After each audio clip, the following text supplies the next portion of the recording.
Hello friends, मैं नितेश राठौड़ स्वागत करता हूं आपका आपके अपने यूट्यूब चैनल मार्क्स 99 में। आज अपन जो डिस्कस करने जा रहे हैं वो अपन डिस्कस करने जा रहे हैं केमिकल इक्वेशन, मतलब रासायनिक समीकरण के बारे में आज अपन पढ़ने जा रहे हैं।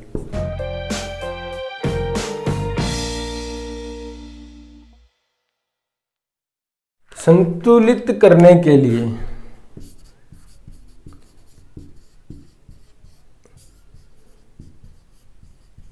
समीकरण को संतुलित करने के लिए कोई तो तरीका होगा।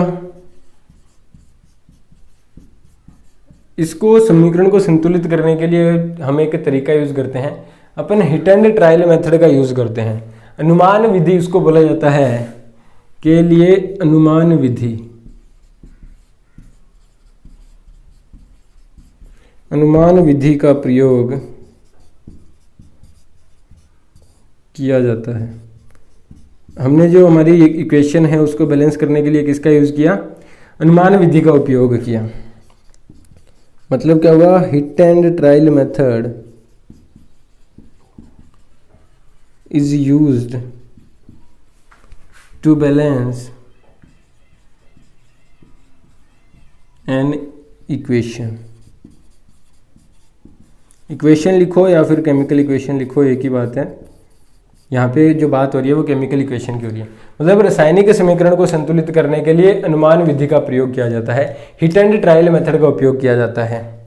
अपन बैलेंस कर रहे हैं, रिएक्शन को बैलेंस करना सीख रहे हैं, तो इसमें अपन कौन सा तरीका उपयोग में ले रहे हैं? अनुमान विधि उपयोग में ले रहे हैं, हिट एंड ट्रायल मेथड उपयोग में ले रहे हैं।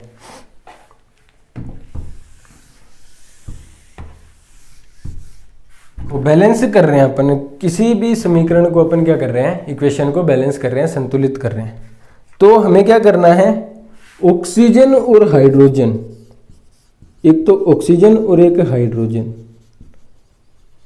ये दोनों क्या हैं? ज्यादा रिएक्टिव हैं, हर किसी के साथ रिएक्शन कर जाते हैं।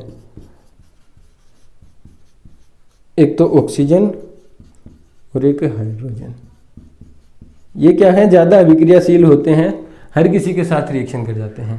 इनको छोड़कर बाकी सबको हम पहले संतुलित करेंगे। ये तो क्या है? हर किसी के साथ अभिक्रिया कर जाएंगे।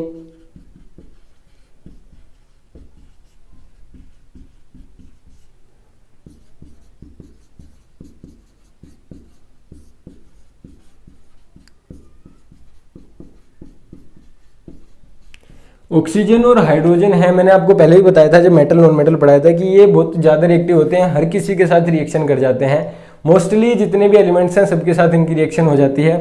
तो अपन क्या करेंगे? समीकरण को संतुलिट करने के लिए पहले इन दोनों को छोड़ देंगे, हाइड्रोजन और ऑक्सीजन को छोड़ देंगे। बाकी जितने भी अपने एलिमेंट्स हैं, जितने भी अपन ने लिख रखे हैं रिएक्टेंट और प्रोडक्ट में, जो भी एलिमेंट्स आ रहे हैं उन सबको अपन पहले बैलेंस करेंगे, ऑक्सीजन और हाइड्रोजन को नहीं करेंगे। We have to balance, we have to leave oxygen and hydrogen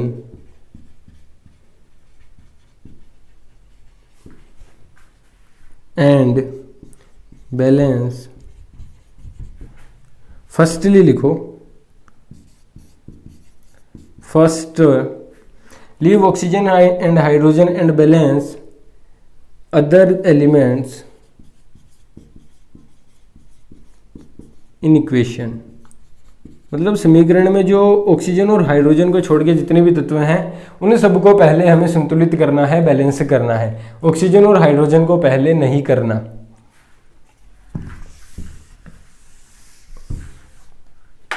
पहले ऑक्सीजन हाइड्रोजन को नहीं करना, बाकी को करना है। एक एग्जांपल देखते हैं, C3H8+O2। ये क्या है? रिएक्शन हो रही है, इसमें क्या बनता है? एक तो CO2 बनेगा और एक बनेगा H2O। अब ये क्या है? अनबैलेंस्ड है, संतुलित नहीं है समीकरण। हमें क्या करना है? इसको संतुलित करना है। संतुलित करना है, पहले ऑक्सीजन और हाइड्रोजन को नहीं छेड़ना।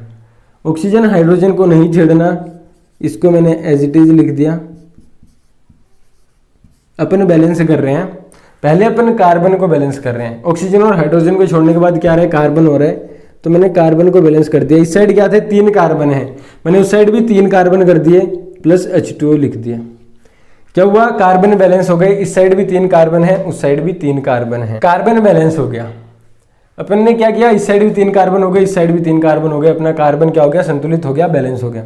अब हमें कार्बन और ऑक्सीजन और हाइड्रोजन में भी पहले किसको बैलेंस करना है, पहले संतुलित करना है हाइड्रोजन को। ऑक्सीजन और हाइड्रोजन में भी पहले अपन किसको संतुलित करेंगे, अपन हाइड्रोजन को संतुलित करेंगे। तो यहाँ पे क्या है, C3H8 प्लस O2, यहाँ क्या बना 3CO2, ये बना। अब इस साइड हाइड्रोजन देखो, हाइड्रोजन यहाँ पे है 8, यहाँ पे कितने हैं, 2 हाइड्रोजन है। मैं यहाँ 4 से मल्टीप्लाई कर दूं तो कितने हो जाएंगे, 8 हाइड्रोजन हो गए। कार्बन पहले बैलेंस हो गया। अब हमने क्या किया, हाइड्रोजन को बैलेंस कर दिया। इस साइड हाइड्रोजन 8 थे, इस साइड भी 8 हो गए। हाइड्रोजन भी बैलेंस हो गया, कार्बन भी बैलेंस हो गया।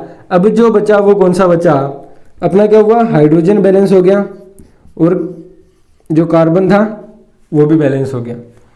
अब अपन को जो बचा अपना कौन बचा है, अब अपने पास बचा है ऑक्सीजन। अब लास्ट में ऑक्सीजन को बैलेंस करना है। ऑक्सीजन इस साइड 2 है, इस साइड गिनते हैं अपन, 2 3 6 तो यहाँ पे है और 4 यहाँ पे। उस साइड कितने हैं, 10 ऑक्सीजन है। 10 ऑक्सीजन है तो हमें यहाँ पे कितने से मल्टीप्लाई करना होगा, 2 पड़े हैं, 2 को 5 से मल्टीप्लाई कर देंगे, 10 हो जाएंगे। मतलब क्या हुआ, अब जो ये अपनी रिएक्शन है इसमें जो बाईं तरफ परमाणुओं की संख्या है उतनी ही संख्या कहाँ है, दाईं तरफ है। मतलब अभिकारकों में जो परमाणुओं की संख्या है वही संख्या किसमें है, उत्पादों में है। मतलब number of atoms in reactants is equal to number of atoms in product. अब जो ये अपनी रिएक्शन है वो क्या हो गई, बैलेंस हो गई, संतुलित हो गई। इस तरीके से हमें जो हमारी समीकरण है उसको संतुलित करना है। पहले किसको संतुलित, जो ऑक्सीजन और हाइड्रोजन है उनको पहले छोड़ देना है, बाकी जो जो एलिमेंट्स हैं उन सबको अपन संतुलित कर लेंगे। बाद में सारे संतुलित हो गए, फिर अपन करेंगे पहले हाइड्रोजन को संतुलित। पहले हाइड्रोजन को संतुलित कर लिया, अब लास्ट में कौन बचेगा, ऑक्सीजन बचेगा। और लास्ट में किसको बैलेंस करना है, लास्ट में बैलेंस करना है ऑक्सीजन को। वही काम हमने यहाँ पे किया और इजीली हमारी जो इक्वेशन थी वो क्या हो गई, बैलेंस हो गई, संतुलित हो गई। आपको जो बैलेंस, जो अभिकरण, जो समीकरण है उसको संतुलित करना आ गया होगा, जो इक्वेशन है वो बैलेंस करनी आपको आ गई होगी। आप बुक में जितनी भी इक्वेशंस हैं जो आपको बैलेंस की हुई नहीं मिले, मतलब जिनके आगे कुछ नंबर नहीं लिखा हुआ, आपको लगे कि ये अनबैलेंस्ड है, असंतुलित है, आप वो सारे लिखना, उनको ट्राई करना संतुलित करने का। अगर आपसे नहीं हो तो आप कमेंट बॉक्स में कमेंट करके बता देना कि सर हमसे नहीं हो रहा। अपन ये टॉपिक एक बार वापस डिस्कस कर लेंगे। मैं आपको वापस से सिखा दूंगा कि कैसे अपन एक केमिकल इक्वेशन को बैलेंस कर सकते हैं, समीकरण को कैसे संतुलित कर सकते हैं। अपनी जो समीकरण को संतुलन की बात हो गई, समीकरण को संतुलित कैसे करेंगे अपन। रासायनिक समीकरण लिखते कैसे हैं, लिखने का तरीका मैंने बता दिया। लेफ्ट साइड बीच में तीर का निशान, लेफ्ट साइड में क्या आएगा, रिएक्टेंट आएंगे, राइट साइड में क्या आएंगे, प्रोडक्ट आएंगे।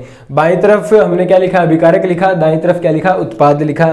फिर क्या बताया मैंने, अभिकारक अगर 1 से ज्यादा आ गए या फिर उत्पाद 1 से ज्यादा आ गए तो उनके बीच में क्या लगाएंगे अपन, प्लस का साइन लगाएंगे। प्लस का साइन मैंने बताया था। उसके बाद मैंने क्या बताया कि अभिकारकों में जो बाईं तरफ परमाणुओं की संख्या है उतनी ही कहाँ होगी, दाईं तरफ होगी।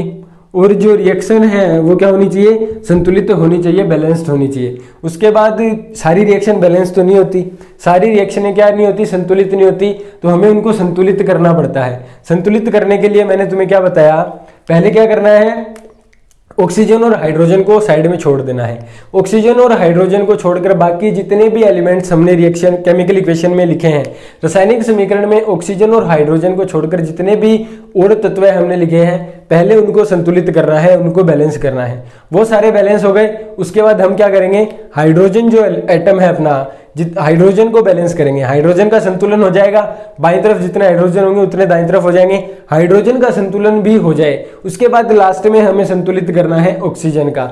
अपन ऑक्सीजन और हाइड्रोजन को छोड़ क्यों रहे हैं, क्योंकि ऑक्सीजन और हाइड्रोजन ऐसे एटम्स हैं, ऐसे एलिमेंट्स हैं कि वो मोस्टली सबके साथ, मतलब लगभग सबके साथ उनकी अभिक्रिया हो जाती है, सबके साथ उनकी जो रिएक्शन है वो हो जाती है। इसलिए अपन उसको लास्ट में बैलेंस करते हैं, उसको लास्ट में संतुलित किया जाता है। तो आपको जो समीकरण है वो लिखना आ गया, आपको उसके जो क्वेश्चंस हैं वो ट्राई करने हैं। समीकरण कुछ लिखनी जो बुक में दी है वो लिखनी है, उनका संतुलन करके देखना है। अगर वो बैलेंस नहीं होती आप कमेंट बॉक्स में कमेंट करो, मैं आपको उसके सॉल्यूशंस बताऊंगा। अगर समझ नहीं आया अपन वापस उसका डिस्कशन कर लेंगे। उसके बाद मैंने तुम्हें बताया समीकरण लिखने का बता दिया, समीकरण का संतुलन बता दिया। ये दोनों बातें आपको याद रखनी है। अगर ये बातें आपको याद होंगी तभी अपन आगे बढ़ पाएंगे। जो रासायनिक अभिक्रियाएं हैं उनको पढ़ने से पहले अपन को समीकरण लिखना आना चाहिए और जो समीकरण है उसको संतुलित करना आना चाहिए, उसको बैलेंस करना आना चाहिए। हमको क्या है, हमें अगर मान लो हमें केमिकल रिएक्शन लिखना ही नहीं आती, केमिकल इक्वेशन ही नहीं लिखना आती और ना उसको बैलेंस करना आता, तो क्या अपन केमिकल जो रिएक्शंस हैं उनको लिख पाएंगे, उनको बैलेंस कर पाएंगे? नहीं कर पाएंगे ना।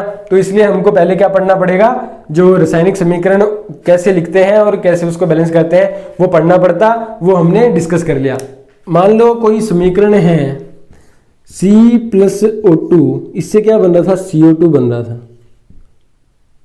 अब बन तो गया, कार्बन था, ऑक्सीजन के साथ अभिक्रिया की, ये दोनों क्या है, अभिकारक हैं, ये उत्पाद है, बीच में तीर का निशान है। दोनों ने अभिक्रिया की, अभिक्रिया करके बना दिया CO2। बना तो दिया बट इनकी भौतिक अवस्था है वो तो हमने नहीं लिखी। मतलब सामने वाले को देख के ये तो नहीं पता चलेगा कि क्या है, कार्बन क्या है, क्या अवस्था है इसकी, कठोर है, तरल है या फिर जो गैस है उसमें है, ये पता नहीं चलेगा। तो इनको लिखने के लिए अपन क्या करते हैं, इनके नीचे की साइड ब्रैकेट के अंदर अपन जो इनकी जो अवस्था होती है वो लिख देते हैं। इनकी जो अवस्था होती है वो ब्रैकेट में लिख देते हैं। मतलब क्या हुआ, भौतिक अवस्था तत्वों की भौतिक अवस्था बताने के लिए, तत्वों की भौतिक अवस्था बताने के लिए उनके नीचे ब्रैकेट में अवस्था लिखी जाती है।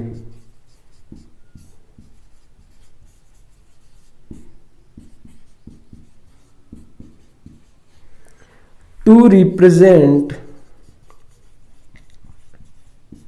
Physical state we should write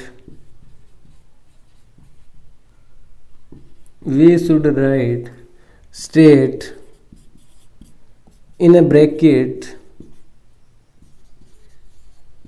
in lower side of element।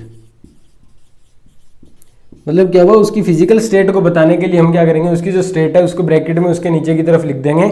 इससे क्या है, हमें पता चल जाएगा कि हमारी जो समीकरण हमने लिखी है उसमें कौन सा पदार्थ कठोर अवस्था में है, कौन सा तरल अवस्था में है और कौन सा गैसीय अवस्था में है। ये बातें पता चल जाएंगी अगर हम उसकी फिजिकल स्टेट भी लिख देंगे। आप साथ साथ में नोट करते रहना, ऐसे नहीं कि वीडियो देख रहे हो चलते जा रहे हो, साथ में नोट करते रहोगे, आपको एग्जाम में दिक्कत नहीं आएगी। शॉर्ट नोट्स बनते रहेंगे, एग्जाम के टाइम रिवाइज करके जाओगे, इजीली याद हो जाएगा।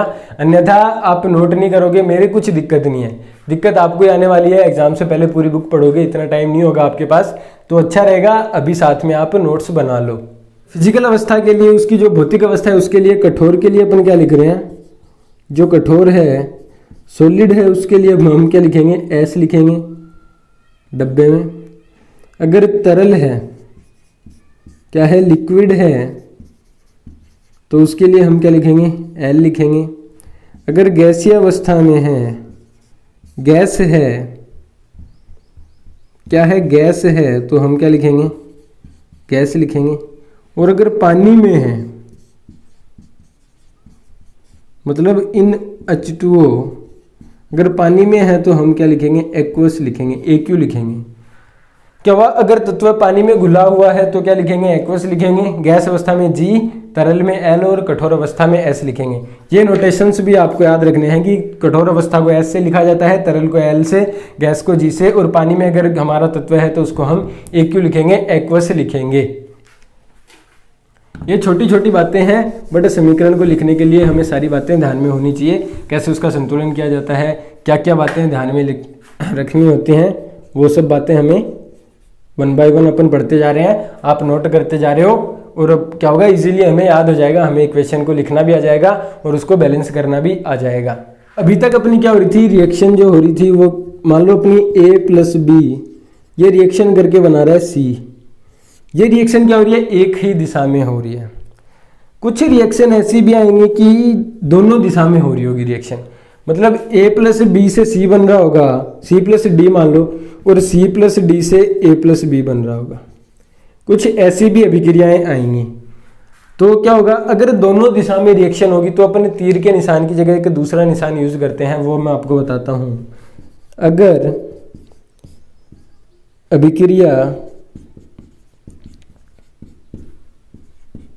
अभिक्रिया दोनों दिशा में हो रही है, दोनों दिशा में हो रही है,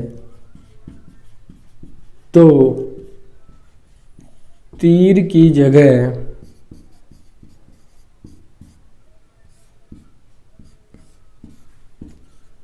का निशान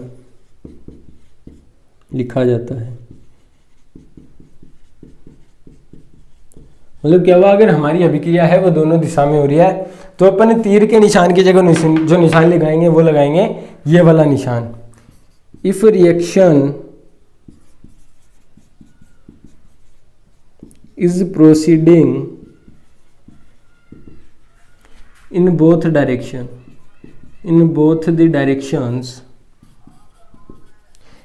then we have to use sign in place of sign। इसकी जगह हम कौन सा यूज करेंगे, वो वाला निशान यूज करेंगे। अगर रिएक्शन दोनों दिशा में हो रही है तो अपने तीर के निशान की जगह ये वाला निशान यूज करेंगे। ये बात भी आपको ध्यान रखनी है। ये बात बहुत इंपॉर्टेंट बात है, क्योंकि इससे हमें पता चलता है कि हमारी रिएक्शन रिवर्सिबल है, उत्क्रमणीय है या फिर अनुत्क्रमणीय है, रिवर्सिबल है या इरिवर्सिबल है, वो हमें इससे पता चल जाएगा। ये बात भी आपको याद रखनी है। क्या हुआ, अगर दोनों साइड में रिएक्शन हो रही है तो उसके तीर की जगह दूसरा निशान आएगा। वो निशान कैसा होता है वो मैंने आपको बता दिया। अगर इसका उदाहरण देखें, N2 + 3H2, इससे जो बनता है वो बनता है 2NH3। मतलब नाइट्रोजन की हाइड्रोजन के साथ अभिक्रिया होती है, अमोनिया बनता है, और उसी टाइम अमोनिया वापस ब्रेक होता रहता है, और अमोनिया जो है वो नाइट्रोजन और हाइड्रोजन में ब्रेक होता रहता है। इसमें क्या होता है, 773 केल्विन टेम्परेचर चाहिए होता है और 200 ATM एटमॉस्फेरिक प्रेशर। ये क्या होती है, दाब का इकाई होती है, और ये अपने जो ताप है उसकी इकाई है। इतने ताप पर अगर अपन ये अभिक्रिया करवा रहे हैं तो वो क्या होती है, दोनों तरफ होने लग जाती है अभिक्रिया। वो अभिक्रिया नाइट्रोजन हाइड्रोजन अभिक्रिया करके क्या बना रहे होंगे, अमोनिया बना रहे होंगे, और अमोनिया वापस ब्रेक हो रहा होगा नाइट्रोजन और हाइड्रोजन में। तो इस रिएक्शन में ये रिएक्शन दोनों तरफ हो रही है, ये अभिक्रिया आगे की तरफ भी हो रही है और पीछे की तरफ भी हो रही है। तो ऐसी जो अभिक्रियाएं होती हैं उनके समीकरण में अपन तीर की जगह कौन सा निशान यूज करते हैं, ये वाला निशान यूज करते हैं। या आप उसमें एक एग्जाम्पल लिख लो।